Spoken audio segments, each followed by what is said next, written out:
Hi friends, welcome back to our channel. మీరు తమ్నైల్లో చూసిన విధంగానే కోడి బిర్ర ఏంటి, కోళ్లను కాపాడడం ఏంటి, అసలు రేవంత్ రెడ్డి ఎక్కడ, అనంత్ అంబానీ ఎక్కడ, అసలు ఈ రిలేషన్ ఏంటి అని నన్ను తిట్టుకోవద్దు. వీడియో ఎండింగ్ వరకు చూస్తే నేను ఖచ్చితంగా మీకు క్లారిటీ ఇవ్వగలుగుతాను. ఇది మన చేతుల్లో పనే, తలుచుకుంటే మనం చేయగలం. ఒక్కసారి ఆలోచించండి. నేను చాలా క్లియర్గా చెప్తామనుకుంటున్నా ఈ వీడియోలో. ఎండింగ్ వరకు కొంచెం కూడా మిస్ కాకుండా చూడండి.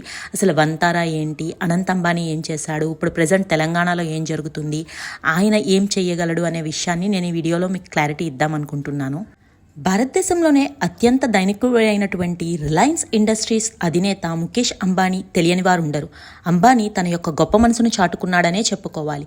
ఈయన రిలయన్స్ ఇండస్ట్రీ తరపున ఏం చేశారు అంటే గుజరాత్లోని జామ్నగర్లో ఆల్మోస్ట్ 3,000 ఎకరాలలో ఒక కృత్రిమ ఫారెస్ట్ని క్రియేట్ చేశారు. అంటే ఆర్టిఫిషియల్ ఫారెస్ట్. ఎందుకోసము అంటే కొన్ని రకమైనటువంటి జంతువుల కోసం జంతు సంరక్షణలో భాగంగా వాళ్ళు ఒక కొత్త ఇనిషియేటివ్ ప్రోగ్రామ్ని లాంచ్ చేయడం జరిగింది. గుజరాత్ జామ్నగర్లో వంతారా, దాని పేరు ఏంటి అంటే సమగ్ర జంతు సంరక్షణ. అంటే ఇక్కడ వాటిని రక్షిస్తారు, రెస్క్యూ చేస్తారు. పునరావాస కేంద్రం అంటే రీహాబిటేట్, వాటికి కొత్త జీవితాన్ని కల్పిస్తారు. వాటి తర్వాత వాటిని ఏం చేస్తారు అంటే మళ్ళీ తీసుకువెళ్ళి ఫారెస్ట్లో వదిలేయడం జరుగుతుంది. ఇక్కడ జరిగే ప్రాసెస్ అయితే మెయిన్ ఇదే.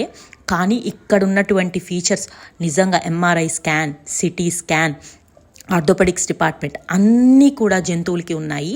వీళ్ళు ఎస్పెషల్లీ ఎలాంటి యానిమల్స్ని టార్గెట్ చేసుకున్నారు అంటే జూ వాళ్ళ దగ్గర ఇరుక్కుపోతాయి కదా, అంటే మీకు సర్కస్లో వాటిల్లో కేరింగ్ లేక డిప్రెషన్లోకి వెళ్ళిపోతూ డ్రగ్స్ తీసుకుని సెడేటివ్స్ ఇచ్చేసిన తర్వాత అవి ఒక ట్రాన్స్లో బతుకుతూ ఉంటాయి. అట్లాంటి యానిమల్స్ని దగ్గరగా 200 ఏనుగుల్ని వీళ్ళు కలెక్ట్ చేశారు.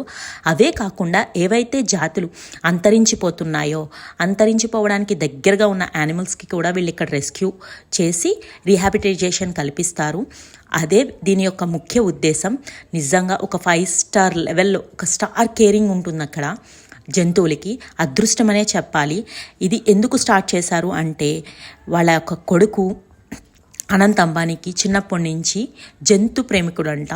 సో ఆయన కోసమే, ఆయన అభిరుచి మేరకే దీన్ని వాళ్ళు స్టార్ట్ చేయడం జరిగింది. దీనిని నరేంద్ర మోడీ గారిచే, మన ప్రధానమంత్రి గారిచే ఓపెనింగ్ చేయించారు. ఆయన అప్పట్లో ఫొటోస్ అన్నీ కూడా సోషల్ మీడియాలో చాలా వైరల్ అయ్యాయి. మీరు కావాలంటే దీని గురించి తెలుసుకోవచ్చు. ఇప్పుడు దీని ప్రస్తావన ఎందుకు వచ్చింది, దీనికి తెలంగాణకి ఏం సంబంధం ఉందో నేను చెప్తాను, జాగ్రత్తగా వినండి ఫ్రెండ్స్.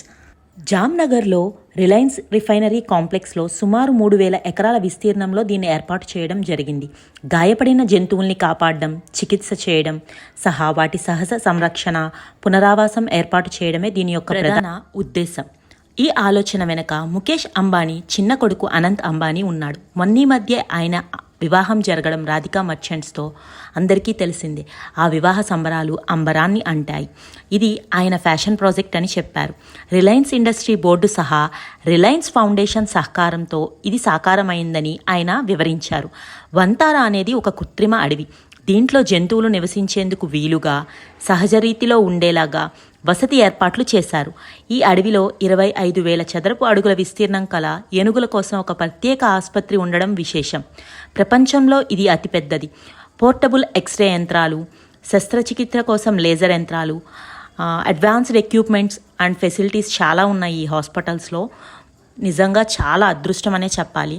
ఏదైనా డబ్బులున్న వాళ్ళ పిల్లలు మాత్రమే చేయగలరు. ఎందుకంటే మనలాగా అద్దిళ్లల్లో ఉండేవాళ్ళు ఒక చిన్న పెట్ యానిమల్ని పెంచుకోవాలన్నా సరే మా పిల్లలు ఎప్పటి నుంచో ఇంట్రెస్టెడ్గా అడుగుతారు. కానీ ఓనర్స్ రిస్ట్రిక్షన్స్ ఎక్కువ ఇక్కడ, మనం కొన్ని చేయలేం. కానీ వాళ్ళు చేస్తే చాలా అద్భుతంగా ఉంటుంది. నిజంగా పర్యావరణానికి ఏది చేసినా మంచే కదా, మంచి చేసేవాళ్ళు బాగుండాలి. వంతారా ప్రారంభించిన సందర్భంగా అనంత్ అంబానీ కొన్ని కీలక వ్యాఖ్యలు చేశారు. తనకు చిన్నప్పటి నుంచే జంతువుల్ని కాపాడడం ఒక అభిరుచిగా ఉండేదని, ఆ నిబద్ధతతోనే ఇప్పుడు వంతారా అడవి సృష్టించినట్లు చెప్పుకొచ్చారు. భారత్లో అంతరిస్తున్న జంతుజాతుల్ని సంరక్షించడమే తన ఉద్దేశమని వివరించారు. భారత్ సహా అంతర్జాతీయ అగ్రశ్రేణి జంతుశాస్త్ర నిపుణులు, వైద్య నిపుణులు చాలామంది ఈ మిషన్లో భాగమయ్యారని వివరించారు అనంత్ అంబానీ.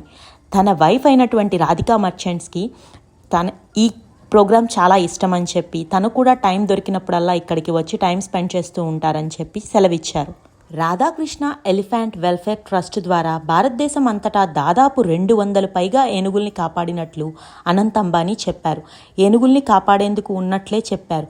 ఇక్కడ కేవలం సేవ మాత్రమే జరుగుతుంది, ఇది జూ కాదని ఆయన వివరించారు. ఇక్కడికి వచ్చినటువంటి ఎలిఫెంట్స్కి హైడ్రోథెరపీ అంటే న్యాచురల్గానే వాటి యొక్క స్విమ్ చేయడం ద్వారా కొన్ని రోగాల్ని నయం చేయడం కోసం వాటికి ఒక ఆర్టిఫిషియల్గా చెరువును కూడా ఏర్పాటు చేశారు. మీరు ఇక్కడ చూస్తున్నారు కదా, ఎలిఫెంట్స్ స్విమ్ చేస్తున్నాయి. వినాయకుడు గణేష్ మహారాజు ఏనుగులోనే ఉంటాడని తను నమ్ముతానని, బలంగా ఈ విషయాన్ని నమ్ముతానని చెప్పి అనంత్ అంబానీ పేర్కొన్నాడు. ఇక్కడ సేవ చేస్తాం. అనంత్ అంబానీ తన పుట్టినరోజు సెలబ్రేషన్స్ని ద్వారకాలో చేసుకోవాలని ఫిక్స్ అయిన తర్వాత పాదయాత్ర ప్రారంభించారు. ఎక్కడి నుంచి అంటే జామ్నగర్ నుంచి తను పాదయాత్ర ప్రారంభించి ఆల్మోస్ట్ ఒక 130 కిలోమీటర్స్ నడవడం జరిగింది. ఈ 130 కిలోమీటర్స్ నడిచిన తర్వాత ఆయన ద్వారకాధీశుని శ్రీకృష్ణుని దర్శనం చేసుకుని అక్కడితో ఆయన పుట్టినరోజు సెలబ్రేషన్స్ చేసుకుందామని ఫిక్స్ అయ్యారు. ఈ మార్గ మధ్యంలో ఆయన చేసినటువంటి ఒక చిన్న పని ఇవాళ సోషల్ మీడియాలో చాలా వైరల్ అయ్యింది. అది ఏంటి అనేది ఇప్పుడు మనం తెలుసుకుందాము. ఆయన పాదయాత్ర చేస్తున్నటువంటి సమయంలో ఏం జరిగింది అంటే చాలా కోళ్లతో కలిగినటువంటి ఒక ట్రక్ కనిపించింది అనంత్ అంబానీకి. అందులో ఆల్మోస్ట్ 250 ఉన్నాయి అన్నమాట, 250 కోళ్ళు. ఆ ట్రక్ డ్రైవర్ తీసుకువెళ్తుంటే వాహనాన్ని ఆపి ఆ డ్రైవర్తో మాట్లాడారు. వెంటనే దానికి డబల్ అమౌంట్ ఇచ్చేసి, డబల్ అమౌంట్ అంటే ఫర్ ఎగ్జాంపుల్ కోడి 150 రూపీస్ అట్లా ఉంటే 300 ఇచ్చేసి ఆయన కొన్నారు. అనంత్ అంబానీ ఆ కోళ్ళని రక్షించడానికి చాలా ఎక్కువ రేటే వెచ్చించారు. ఇప్పుడు ప్రజలందరూ కూడా ఏమని ఆలోచిస్తున్నారు అంటే, నిజంగా అంత యానిమల్ లవరే అయితే వీళ్ళు చికెన్ తినడం మానేస్తారా? అసలు ఆ కోడి పుట్టిందే చికెన్ అవ్వడానికి, దానికి స్టెరాయిడ్స్ ఇచ్చి ఇంజెక్షన్స్ ఇచ్చి ఎక్కువ బరువు పెరిగేలా చేసి సండే రోజు చికెన్ షాపుల్లో కోసేయడానికి కదా, వీళ్ళు చికెన్ తినడం మానేశారా? ఇలా ఎన్ని కోళ్లను కాపాడతారు అంటూ సెటైర్స్ వేస్తున్నారు కోడి బుర్ర కొంతమంది అయితే ఇంకో స్టెప్ ముందుకు వేసి వీటిని కూడా వంతారాకి పంపిస్తారా, అక్కడ వీటికి కూడా స్పెషల్ ట్రీట్మెంట్ ఉంటుందా అని చెప్పి సెటైర్స్ వేస్తున్నారు. నిజంగా వంతారా అనే ఇట్స్ ఎ వండర్ఫుల్ ప్రాజెక్ట్, మనం ఎవ్వరం చేయలేము, ఆయన చేసి చూపించారు. సో అందుకు మనం చాలా రుణపడి ఉండాలి యానిమల్ లవర్ కాబట్టి. నిజంగా పర్యావరణాన్ని ప్రేమించే వాళ్ళకైతే ఇది నిజంగా ఒక అద్భుతమే ఆయన చేసిన కార్యక్రమం. ఈ కోళ్ళని పట్టుకుని కామెడీ చేయొద్దు, అదేమి అంతరించిపోతున్న జాత, నిజంగా కాపాడాలి అంటే చాలా ప్రాణులే ఉన్నాయని చెప్పి సెటైర్స్ వేస్తున్నారు. అలాంటి వాళ్ళది నిజంగా కోడిబొర్ర. ఎంతో కొంత చూస్తున్నటువంటి మూగజీవులు చనిపోతున్నాయి అనే ఉద్దేశంతో డబుల్ అమౌంట్ ఇచ్చి కొనుక్కున్నారు. మనమైతే బర్డ్ ఫ్లూ వచ్చినా సరే ఇంకా రేటు తగ్గిద్దేమో, వెళ్ళి చికెన్ తెచ్చుకుని కొనుక్కుని తినేద్దామని ఆరాటంగా చూసేవాళ్లే బోల్డ్ మంది. ఇప్పుడు తమ్నైల్లో మరో కోణమైనటువంటి ఈ జింకలు, నెమళ్ళు, ఈ వైల్డ్ యానిమల్స్ గోల ఏంటో చూద్దాం. ఇది గోల కాదు, ఆక్రోశం అని కూడా చెప్పలేదు, ఆర్తనాదాలు. ఇవన్నీ ఎక్కడ జరుగుతున్నా తెలంగాణలో హైదరాబాద్లో గచ్చిబౌలి ఏరియాలో హైదరాబాద్ సెంట్రల్ యూనివర్సిటీలోనే ఈ తతంగం జరుగుతుంది. ఏమిటి అంటే, తెలంగాణ సీఎంగా ఉన్నటువంటి రేవంత్ రెడ్డి గారు అక్కడ ఉన్నటువంటి 400 ఎకరాలు కూడా మా గవర్నమెంట్వే, తెలంగాణకి చెందాయి. ఈ కేసు ఎప్పటి నుంచో సుప్రీంకోర్టులో రన్నింగ్లో ఉంది, ఇప్పుడే మాకు ఆర్డర్స్ వచ్చాయి. సో ఇప్పుడు డెవలప్మెంట్ పర్పస్గా దీన్ని ఐటీ హబ్గా మార్చడానికి, లేకపోతే ఒక ఇండస్ట్రియల్గా డెవలప్ చేయడం కోసం ఈ 400 ఎకరాల ల్యాండ్ని మేము చదును చేస్తున్నాం. లీజ్ మీద, కాంట్రాక్ట్ బేసిస్ మీద, అంటే వేలం వేసేసి ఈ భూముల్ని వేరే ప్రైవేటైజేషన్ పేరుతో అంటే వేరే వాళ్ళ చేతికి అప్పచెప్తాము అని చెప్పి అంటున్నారు. రాత్రికి రాత్రి 60 బుల్డోజర్లు వెళ్ళి జేసీబీలు అన్నీ కూడా వర్క్ స్టార్ట్ చేశాయి. అప్పుడు నెమళ్ళకి ఎటు వెళ్లాలో తెలియట్లేదు. జింకలు అయితే గట్టిగా పరిగెడుతున్నాయి, కొన్ని చనిపోయాయి కూడా. ఈ విధంగా వైల్డ్ లైఫ్ మొత్తం పర్యావరణాన్ని డిస్టర్బ్ చేసేసే డెవలప్మెంట్ మనకు అవసరమా? ఈ పనులు ఇప్పుడప్పుడే ఆగేలా కనిపించడం లేదు. ఎందుకు అంటే అధికారులు వాళ్లే అధికారాన్ని దుర్వినియోగం చేస్తూ అక్రమాలకి పాల్పడుతూ ఆరిపోయినటువంటి స్టేజ్కి తీసుకువచ్చి, అవి మూగజీవులు కదా, ఓట్లు లేవు, సో అవేమీ చెయ్యలేవు అనుకుంటున్నారేమో. సో కాబట్టి వాటి ఏడుపు వాళ్ళ దాకా చేరట్లేదు. అసలు అక్కడ అలాంటి యానిమల్సే లేవు, ఓన్లీ గుంటనక్కలు, అవి కూడా రాజకీయమైన గుంటనక్కలు చేరాయి అని అసెంబ్లీలో కామెంట్ చేశారు రేవంత్ రెడ్డి గారు. ఇది ఎంతవరకు కరెక్ట్ మీరే ఆలోచించండి. వైల్డ్ లైఫ్ మొత్తం డిస్టర్బ్ అయిపోయింది, గ్రీనరీ లేదు, ఒక చెట్టు లేని దాంట్లో ఎంత డెవలప్మెంట్ ఉంటే ఏంటి సార్? సో కాబట్టి మీరు ఆలోచించండి. నిజంగా మీరు ఉంటే ట్విట్టర్లో, ఫేస్బుక్లో వాటిల్లో కామెంట్స్ పెడుతూ, రిక్వెస్ట్ పెడుతూ అనంత్ అంబానీ గారికి రిక్వెస్ట్ చేయండి. ఎందుకంటే ఏవైతే వాటి హ్యాబిటేట్ని కోల్పోయాయో, మన జాతీయ పక్షి, మన నేషనల్ బర్డ్ ఇక్కడ పికాక్, సో అలాంటి యానిమల్స్ అన్నిటిని కాపాడే అధికారం వాళ్ళు మాత్రమే చేయగలరు. అవేమీ పెట్ యానిమల్స్ కాదు తీసుకొచ్చి మన ఇళ్లలో పెట్టుకోవడానికి. ఓ రేవంత్ రెడ్డి అన్నాం, తెలంగాణలో స్వేచ్ఛ లేదంటివి, నిదానం ఎత్తుకుంటివి, అధికారంలోకి వస్తేవి, ఏం చేస్తేవి నువ్వు? పర్యావరణాన్ని డ్యామేజ్ చేస్తూ వచ్చేటటువంటి డెవలప్మెంట్ మాకే అక్కర్లేదు, అటువంటి ఉద్యోగాలు అవసరం లేదు, అటువంటి ఇండస్ట్రీస్ ఇక్కడ అవసరం లేదని చదువుకున్న విద్యార్థులు నిరసన తెలుపుతుంటే వాళ్ళ పట్ల మీరు ప్రవర్తించేటటువంటి తీరు ఎంత దారుణంగా ఉంటుంది.